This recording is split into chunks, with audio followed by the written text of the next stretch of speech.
Hello students, good morning and again welcome to Solid State. Last lecture हमने packing efficiency इन 1 dimension, 2 dimension, 3 dimension वो सारे topic cover कर लिए। I think आपको बहुत अच्छे से क्लियर हो गया है कि HCP स्ट्रक्चर क्या है, CCP स्ट्रक्चर क्या है और आज के लिए थोड़े बहुत MCQ प्रैक्टिस करने के लिए जा रहे हैं। अभी अब तक आपने जो थियरी पोर्शन कवर किया उसी थियरी पोर्शन से कैसे कैसे MCQs आपको आने वाले हैं और ऐसे MCQs को आप कैसे सॉल्व करने वाले हो वो थोड़े बहुत MCQ आज सीखते हैं, प्रैक्टिस हो जाए आपकी और उसके बाद आपको DPP प्रैक्टिस पेपर भी मिलेगा जो सॉल्व करके आप मुझे भेज देना। चलो, आपको पैकिंग एफिशिएंसी जो मैंने सिखाई थी, सिंपल क्यूब, फिर BCC, देन FCC और जब बोले FCC तो हमेशा बोला करो CCP। और आज के प्रीवियस लेक्चर में भी मैंने बोला था कि दिन में आप जब भी मिलोगे मैं आपको पूछने वाली हूँ कि अगर CCP है तो कौन सा पैटर्न है, ABC, CCP, silver and CU। And question भी देख सकते हो आप, देखो CU crystallise in a face centred cube आ गया कि नहीं। तो वैसे ही FCC, इतने जो भी तीनों की पैकिंग एफिशिएंसी हमने सीखी थी। अब उससे हमें याद क्या रखना है, जो काम की चीजें हैं वो उठा लेते हैं। सबसे पहले सिंपल क्यूब की मैं बात करूं तो A और R के बीच में कौन सा रिलेशन था वो मेरे को बताओ। तो A is equal to twice R। A is equal to क्या, twice R for simple cube. BCC के लिए क्या याद रखना है आपको, A और R का relation A is equal to 4/√3 into R। BCC के लिए A इज इक्वल टू क्या, 4/√3 इंटू R। और FCC के लिए A is equal to 2√2 R। फिर एक अगेन IMP चीज की पैकिंग एफिशिएंसी सिंपल क्यूब की बोल दो तो 52.36%। अब अगर 100 से आपने 52 माइनस 36 निकाल दिया, 52.36, तो ये इसकी पैकिंग एफिशिएंसी है, यानी कितना वॉल्यूम कवर हुआ है वो है ना। तो 100 से अगर ये कवर्ड वॉल्यूम आप निकाल दोगे ना तो परसेंटेज वॉइड आपको मिल जाएंगे कि नहीं। तो अगर कभी कोई ऐसे ट्विस्ट करता है तो आपको वो पैकिंग एफिशिएंसी नहीं पूछता है, तो वो क्या पूछ सकता है, परसेंटेज वॉइड। तो वो कैसे मिलेंगे, तो जितना पैकिंग है उसको निकाल दो 100 से, तो बाकी बचा वो क्या है, वॉइड सेक्शन है। ठीक है, तो BCC का पैकिंग एफिशिएंसी बताओ, 68%। जादू आपको याद होना चाहिए, ये BCC का पैकिंग एफिशिएंसी क्या है, 68%। तो इसका वॉइड क्या होगा, 32। 100 माइनस 38 करो, बचा वो वॉइड पोर्शन, ये मैथ्स का बच्चा है। 32 लगा। और इतना क्या करता है, कुछ खावा पिया खाया कि नहीं आज, खाया तो फिर ऐसे भूल क्यों जाता है, भूख लगी है फिर से, बाप रे बाप। चलो A इज इक्वल टू क्या, 2√2R। तो इसकी पैकिंग एफिशिएंसी बताओ ना FCC की, 74%। किसकी पैकिंग एफिशिएंसी है, FCC की। और परसेंटेज वॉइड 26।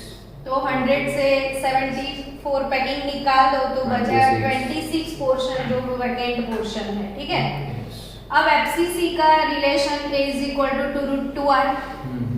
कोऑर्डिनेशन नंबर भी बोल दो। FCC में स्टैक पैटर्न था ABC, ABC। तो 12। कोऑर्डिनेशन नंबर बता दो ना मेरे को। 12। Yes, 12. ये चीजें आपको नींद में भी याद होनी चाहिए कि कोऑर्डिनेशन नंबर 12। अपने खुद के प्लेन में 6 थे ना, ऊपर 3 नीचे ऊपर 3 थे और नीचे भी 3। तो वो टोटल कितने कोऑर्डिनेशन नंबर थे एफसीसी में? 12। और बीसीसी बॉडी सेंटर्ड क्यूब का कोऑर्डिनेशन नंबर था 8 क्यूबॉइड वॉइड के अंदर। चलो तो बच्चों ये है ए और आर का रिलेशन।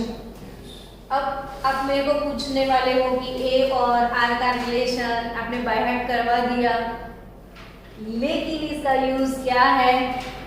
तो इससे ही तो एमसीक्यू आने वाले हैं आपको। Yes. और ऐसे बहुत सारे एमसीक्यू क्यूट से होते हैं और काफी क्यूट वाले एमसीक्यू ये वाले चैप्टर से आते हैं।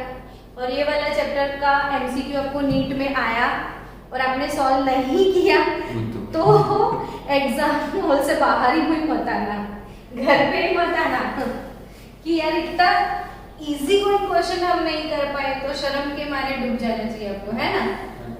चलो देखो यही क्वेश्चन जो मैंने पहले लिखा है AIPMT 2009 और AIEEE 2009 दोनों ही एग्जाम में था। पढ़ने के बाद पता चलेगा कि क्या है इसमें, कुछ भी तो नहीं। पहली लाइन पढ़ो आप, copper crystallise in a face centred cube, यानी कि आपको क्लिक हो गया ये है FCC और CCP, है ना। हमेशा ऐसे लिखते जाओ ताकि आपका वो बहुत अच्छे से प्रिपेयर हो जाए chapter. With a unit cell length, यानी आपको क्या दिया गया है? यूनिट सेल लेंथ मतलब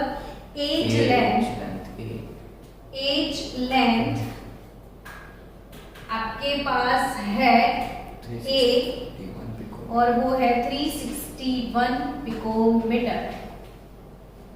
एज लेंथ A कितना है? 361 पिकोमीटर है। What is the radius of copper? तो आपको क्या कैलकुलेट करना है? रेडियस। और रेडियस को तो हम आर बोलते हैं, है ना। Yes. तो आपको समझ आ गया कि FCC बोला है ना, एज लेंथ A दिया है, कैलकुलेट करना है R।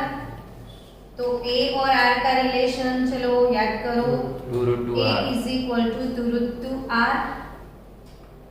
तो A is equal to R। तो फिर R निकालना है ना, तो A बाय √2।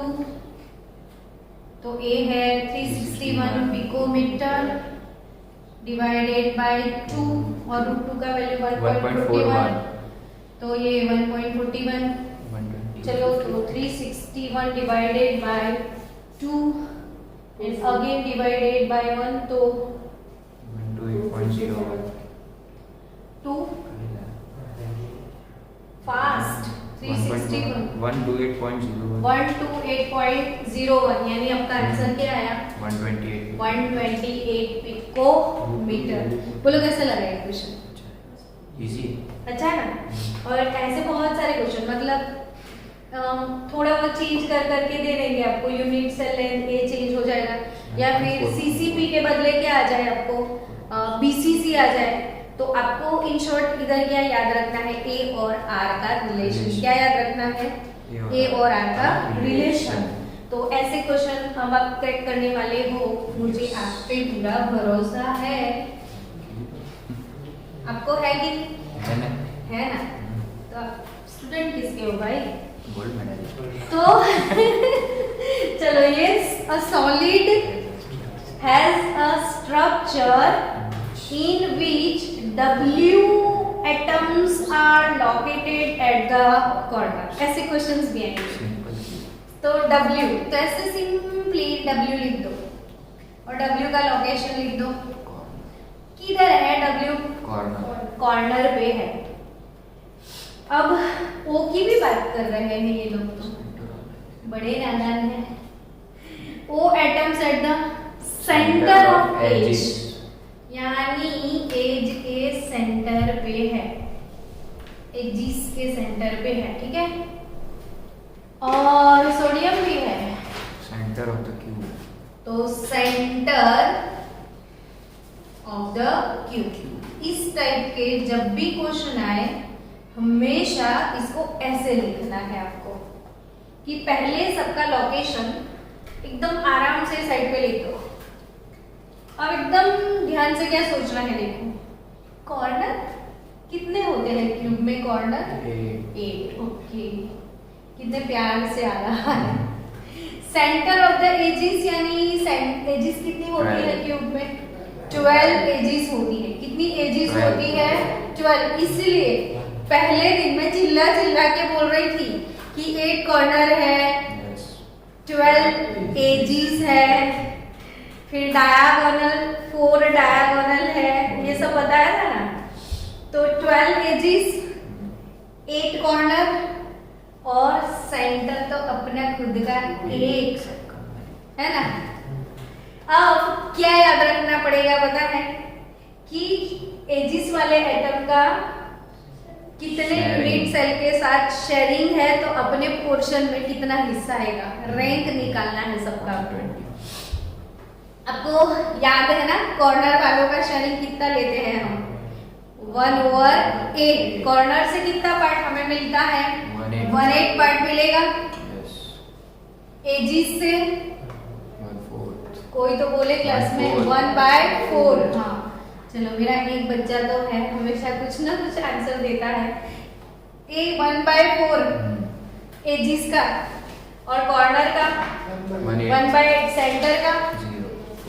हम किसी के साथ शेयर नहीं करते, हम अपने खुद के राजा। तो यानी कि हमारे पास ये 4 3 12 होगा। ये तो कुछ भी नहीं, 1 आ गया। तो अब समझ गए ना, सोडियम तो सिर्फ एक है, फिर W भी तो एक है, और ऑक्सीजन कितने हैं, 3। तो NaWO3 आंसर आएगा C। कैसा लगा आपको ये क्वेश्चन? उससे भी मस्त है ना। और ऐसे बहुत सारे मस्त क्वेश्चन हम धीरे धीरे सॉल्व करते हैं। पहले क्यूट वाले तो करें। चलो, तो ये आई थिंक क्लियर कट हो गया। सब लोगों ने क्वेश्चन लिखा है ना, तो ये लिख भी लेना और फिर धीरे धीरे सॉल्व करो। कैसे सॉल्व करना है वो सीखा आपने। पहले सब एटम लिख दो, फिर उनका लोकेशन लिख दो, फिर इसका शेयरिंग क्या है वो याद रखना है, और उसके हिसाब से आप ये मॉलिक्यूलर फॉर्मूला बना सकते हो। तो ऐसे क्वेश्चन आएंगे वो तो सोचा भी नहीं था नहीं थियरी के टाइम। चलो नेक्स्ट, चलो gold crystallise in a FCC। Gold crystallise, देखो देखो देखो, आज सीखने को मिला। कॉपर की बात तो आई ना, साथ में किसकी बात आई, गोल्ड की भी आई।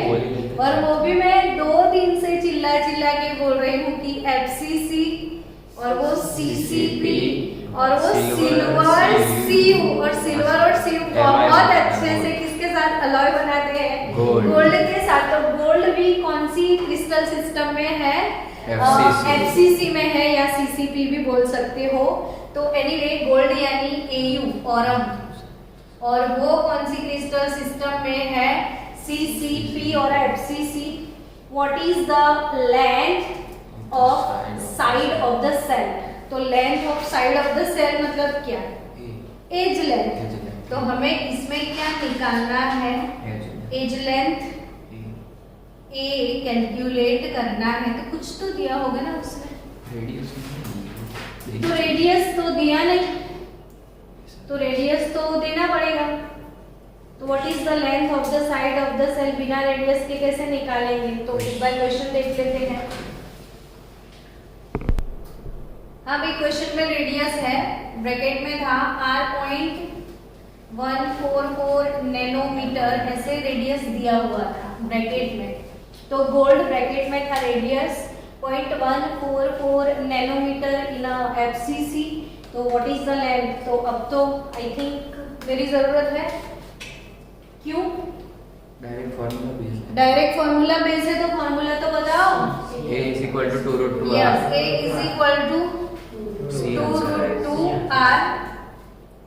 तो 2√2 का वैल्यू 1.41, रेडियस है 0.144 नैनोमीटर।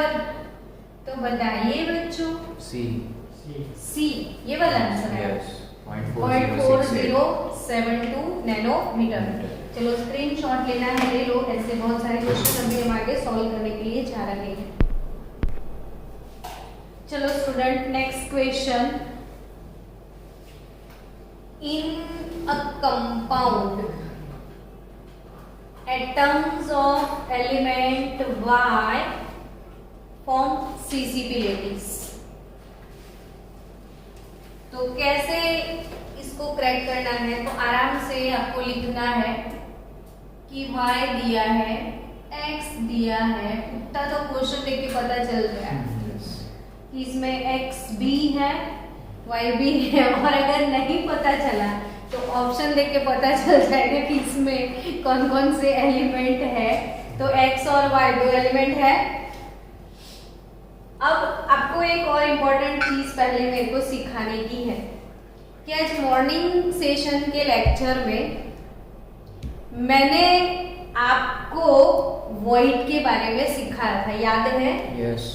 कि मॉर्निंग के लेक्चर में क्या वॉइड सिखाया था ना आपको?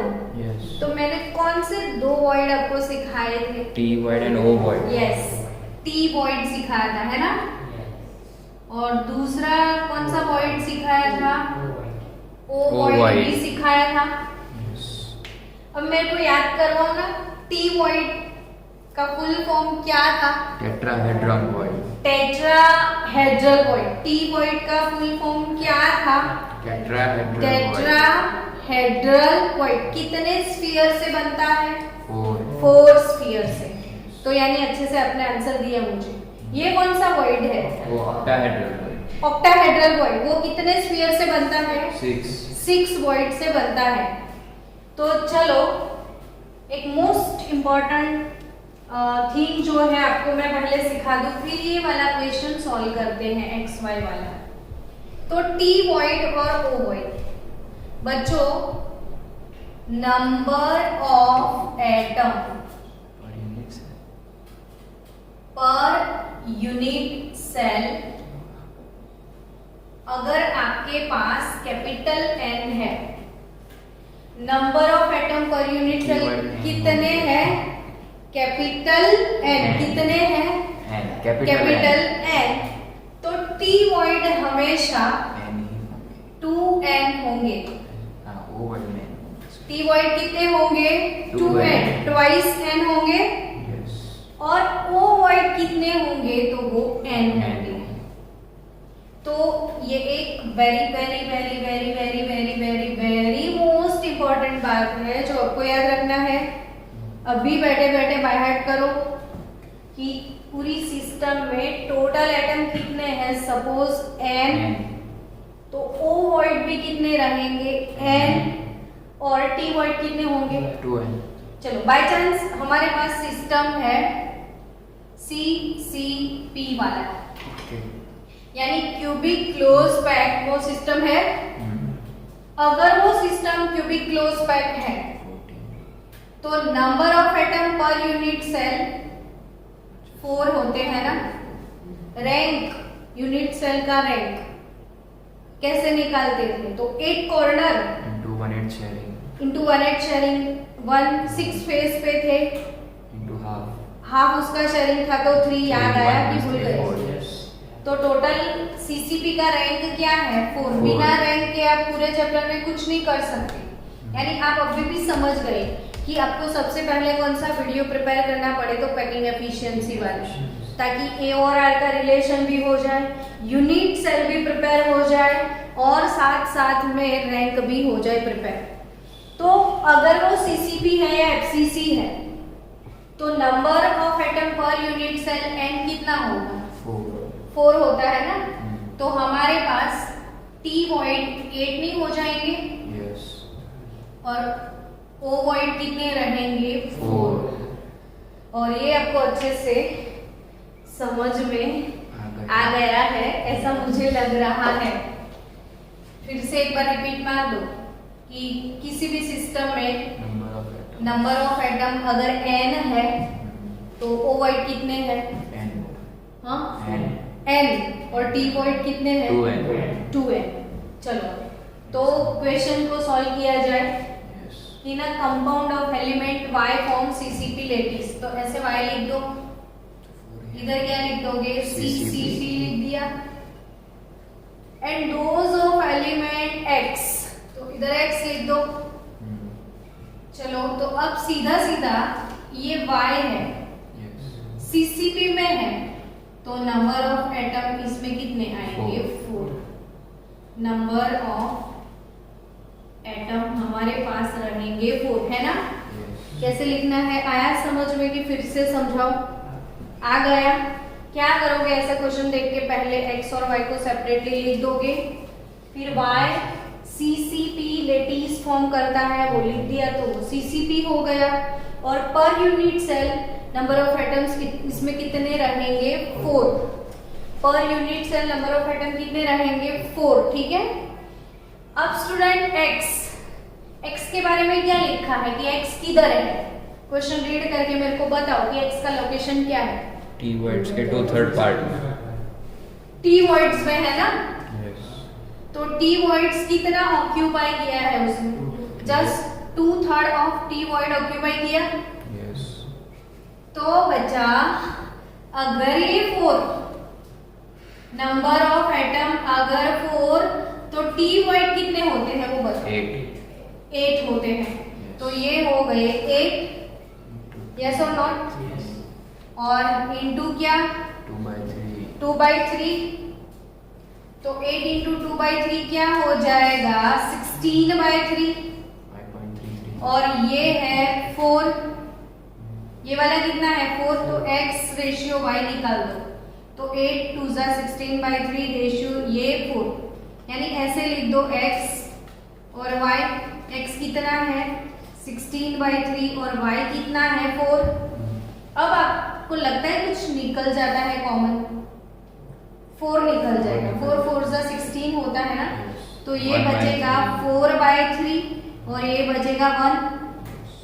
अब इसको इक्वल करने के लिए दोनों ही साइड पे 3 से मल्टीप्लाई कर दो, तो ये 3 चला गया, ये हो गया क्या 4 और ये बन गया 3।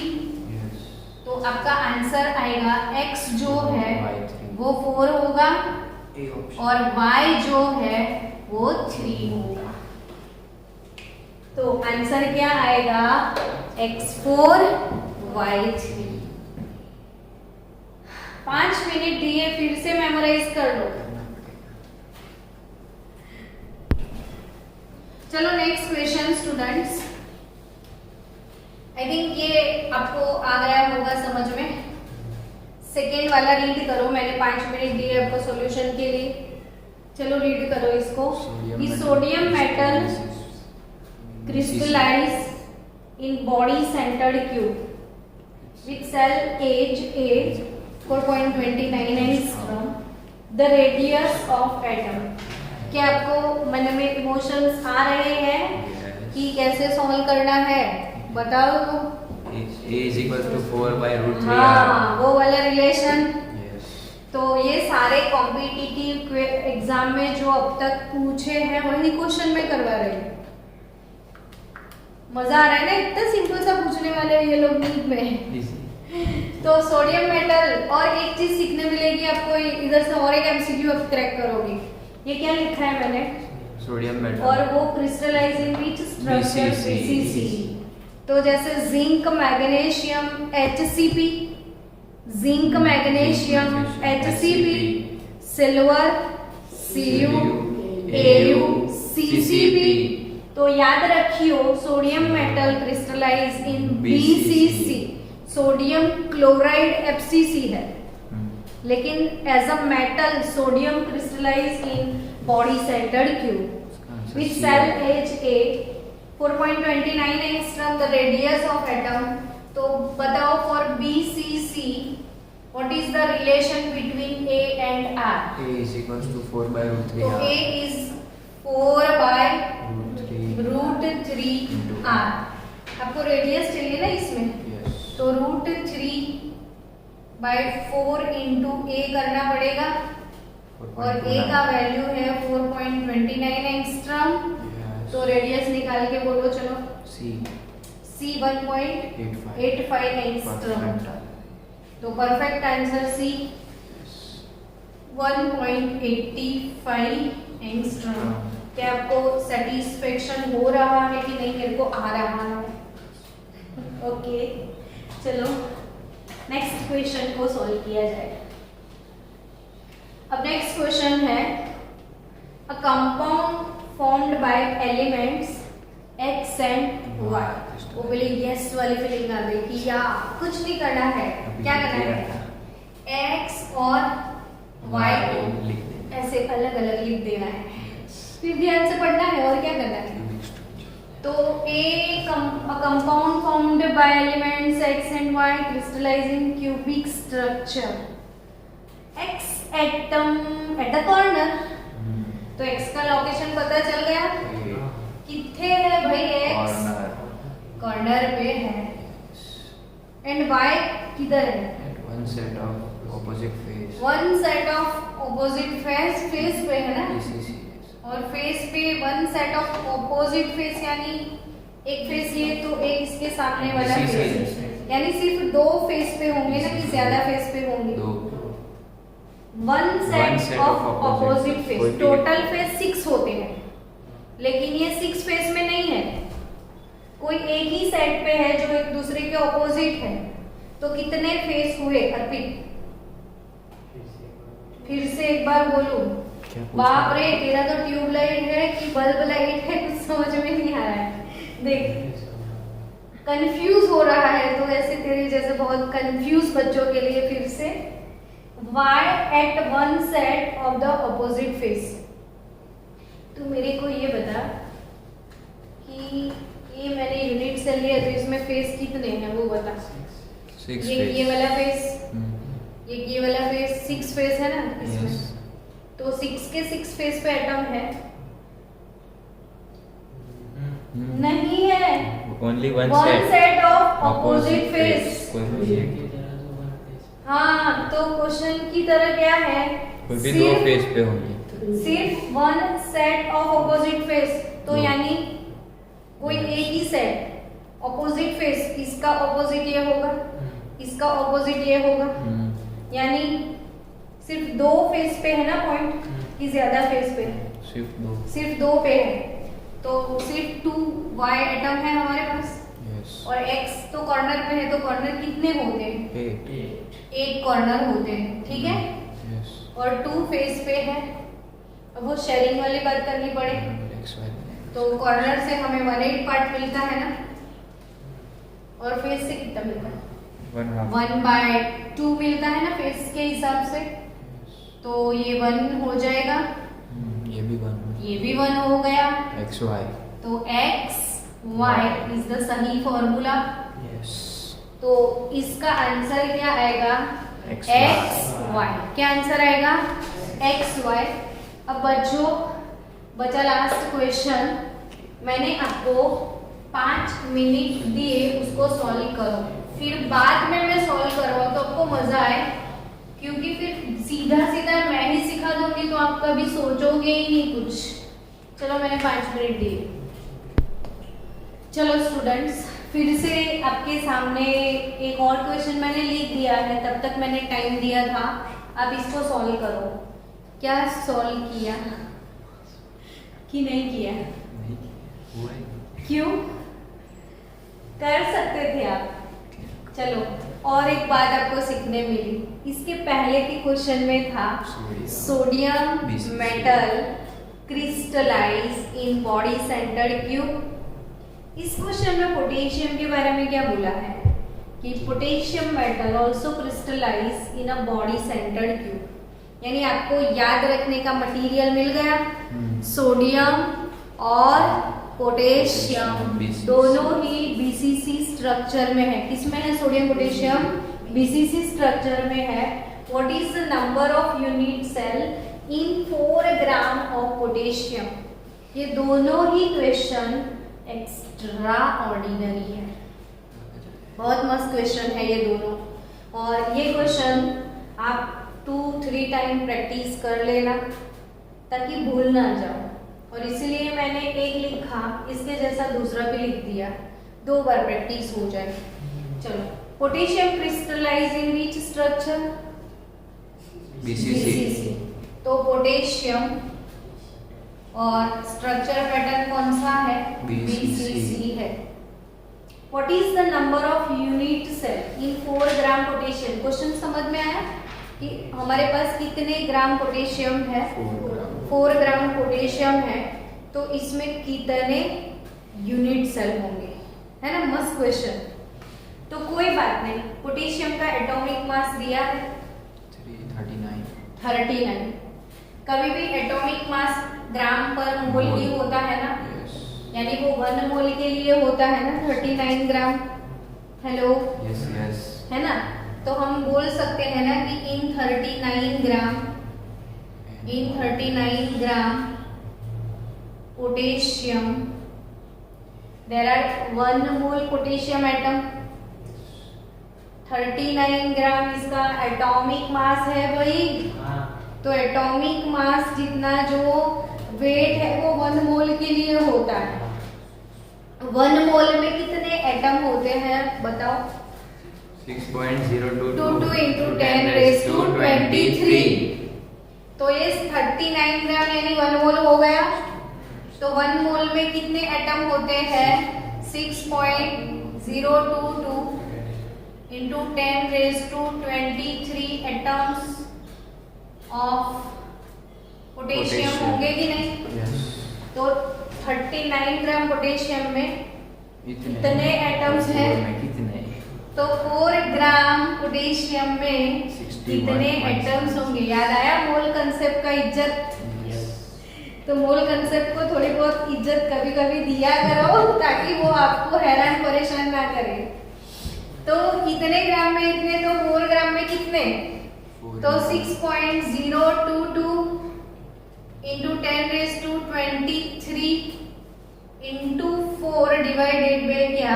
39। चलो मेरे को आंसर चाहिए आपका। 61.764। तो 61.764 into 10 raised to 23। पक्का? 23 नहीं 21।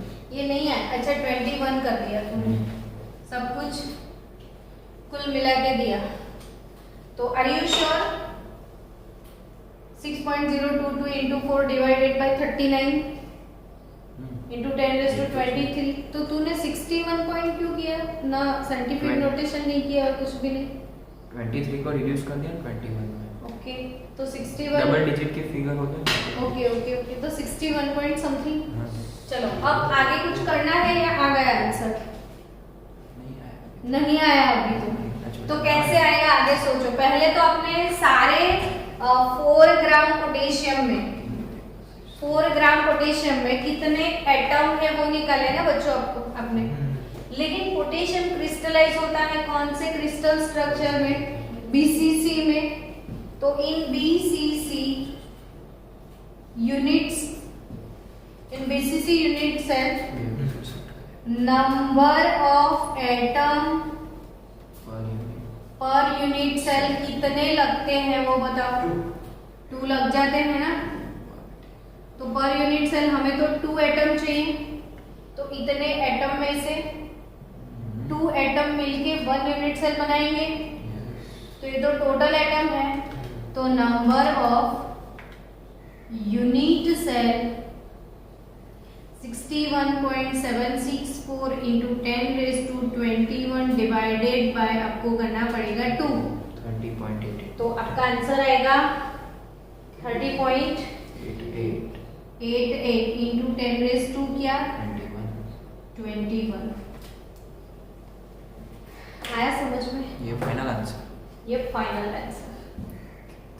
तो ये कंसेप्ट क्लियर ना? चलो अब जिसका नहीं भी हुआ है फिर से एक बार वन मोर क्वेश्चन हियर आपके लिए। How many unit cell are present in a cube shaped crystal of NaCl of mass 1 gram? तो 1 ग्राम मास NaCl का है, तो NaCl के कितने यूनिट सेल इसमें होंगे 1 ग्राम में? तो अभी तो आपको NaCl दिया है, और मैंने आज सुबह ही सिखाया था कि जब भी हम NaCl बोले आप याद करो वो FCC स्ट्रक्चर होगा। सोडियम क्लोराइड का स्ट्रक्चर कौन सा है? FCC, CCP वाला। Yes. और क्यों ये FCC जानने की जरूरत है? तो FCC या CCP है तभी तो पता चलेगा ना इसका रैंक यानी number of Atoms. Atoms per unit cell. FCC में कितने होते हैं? कितने होते हैं? One. हाँ 4। तू सुनता नहीं, कहाँ खोया खोया रहता है? Number of atoms per unit cell in FCC कितना रहेगा बच्चों? रैंक उसका 4। चलो अब 1 ग्राम से कैसे निकालोगे? तो पहले सोडियम क्लोराइड का क्या निकाल दो? Molar mass. तो कैसे कितना निकलेगा? Na का 23 है ना, और Cl का 35.5, तो टोटल मास निकलेगा 58.5। तो 58.5 ग्राम पर मोल होता है। Yes. तो in 58.5 gram sodium chloride there are 6.022 into 10⁻23 sodium chloride होंगे, है ना? Yes. तो फिर हमारे पास तो सिर्फ 1 ग्राम है, तो उसमें कितने होंगे? 0.102 तो 0.102 into 10⁻23 ग्राम NaCl हो गया। अब आगे बहुत सारे ऐसे लेक्चर आने वाले हैं जिसमें NaCl का FCC स्ट्रक्चर मैं आपको पूरा एक्सप्लेन करने वाली हूँ कि पर यूनिट सेल इसमें 4 फॉर्मूला कैसे लगती है। तो ये वैसे भी पता तो चल जाएगा आपको FCC है तो NaCl पर यूनिट सेल कितनी फॉर्मूला लगेगी? 4। तो नंबर ऑफ यूनिट सेल कितने होंगे? 0.102 into 10⁻23 NaCl होंगे ना इसमें, तो डिवाइडेड बाय कितने करने पड़ेंगे? 4। तो आपका आंसर मिल जाएगा 0.025 into 10⁻23 0.024 255 into into 10⁻23 NaCl formula. तो फाइनली आज इतने MCQ आज के लिए रखो, कल मॉर्निंग सेशन में आपको वॉइड्स वाली थियरी में सिखाने